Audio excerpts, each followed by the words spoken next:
स्वागत है आप सभी दोस्तों मेरी एक और नई कहानी में। ये एक नाग नागिन की प्रेम कहानी है। आप सुनोगे तो दंग रह जाएंगे। ये कहानी पूरी जरूर सुना।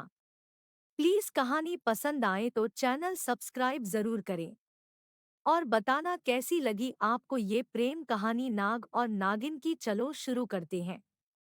दोस्तों, ये कहानी नाग नागिन से जुड़ी हुई बहुत सी कहानियां आप लोगों ने पढ़ी होंगी, लेकिन यह एक ऐसी अद्भुत नाग और नागिन की कहानी है जिसमें एक का दूसरे के प्रति अटूट प्रेम प्रदर्शित होता है। चंबल नदी के किनारे एक बहुत घना जंगल था। उसी जंगल में कई जीव जंतु रहते थे और उन्हीं के बीच में एक नाग नागिन का जोड़ा भी था जो हमेशा साथ में ही घूमा करता था।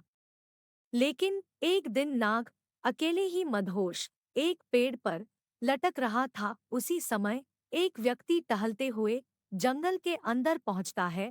पेड़ के पास आते ही उसकी नजर लटक रहे नाग पर पड़ती है और नाग कुछ समझ पाता इससे पहले ही वह व्यक्ति उसे अपनी गिरफ्त में ले लेता है। वह नाग को अपनी कोठरी में डालकर जंगल से बाहर आ जाता है।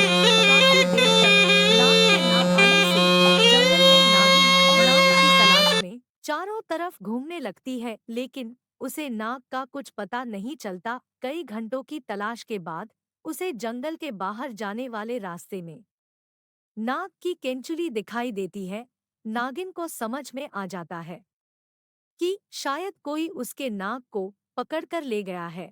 नागिन अपने नाग की याद में बेसुध हो जाती है और यहाँ दूसरी तरफ नाग को पोटली से बाहर निकाला जाता है।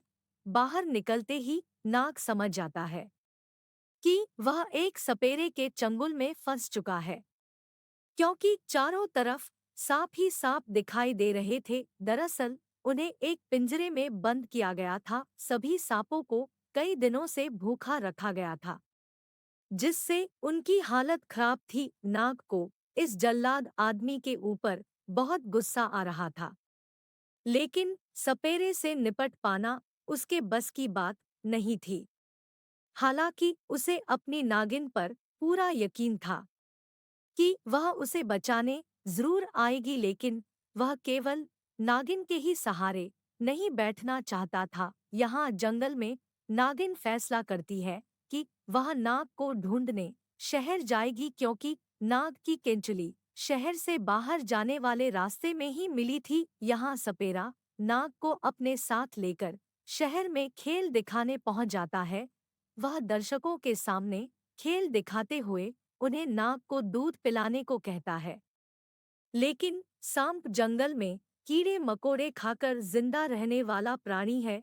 वह भला दूध कैसे पीता, लेकिन नाग को कई दिनों से भूखा रखा गया था, इसलिए वह मजबूरी में अपनी प्यास बुझाने के लिए गटागट दूध पी जाता है। नाग को दूध पीता देख सभी दर्शक सपेरे की झोली में पैसा डालना शुरू कर देते हैं। पैसे बटोरते हुए सपेरा बहुत खुश हो रहा था, लेकिन नाग की हालत दूध पीते ही और खराब हो चुकी थी। इसी बीच दर्शकों की भगदड़ मच जाती है। सपेरे को कुछ समझ नहीं आता कि अचानक सभी दर्शक भागने क्यों लगे। अगले ही पल एक नागिन सपेरे के सामने विशाल फन फैलाकर खड़ी हो जाती है। नागिन का रौद्र रूप देखते ही सपेरे की सिट्टी पिट्टी गुम हो जाती है। सपेरा जमीन पर गिर जाता है और पीछे की तरफ घिसटने लगता है, लेकिन नागिन गुस्से में सपेरे के ऊपर कई वार करती है, जिससे सपेरा जमीन पर दर्द से तड़पने लगता है और दम तोड़ देता है। नागिन तुरंत अपने नाग से लिपट जाती है। नाग अपनी नागिन को देखकर खुशी से लहराने लगता है। दोनों साथ में लिपटे हुए जंगल की तरफ तेजी से निकल जाते हैं। नागिन के हौसले और जज्बे की वजह से नाग को नया जीवनदान मिला था। सपेरे के चंगुल से बचने के बाद दोनों ने कसम खाई कि वह कभी एक दूसरे का साथ नहीं छोड़ेंगे। देखो, प्रेम हो तो ऐसा हो, नहीं तो प्रेम करो ही मत। आप सभी ने इस कहानी से क्या सीखा मेरे प्यारे भक्तों, ज़रूर बताना मैसेज करके प्लीज़।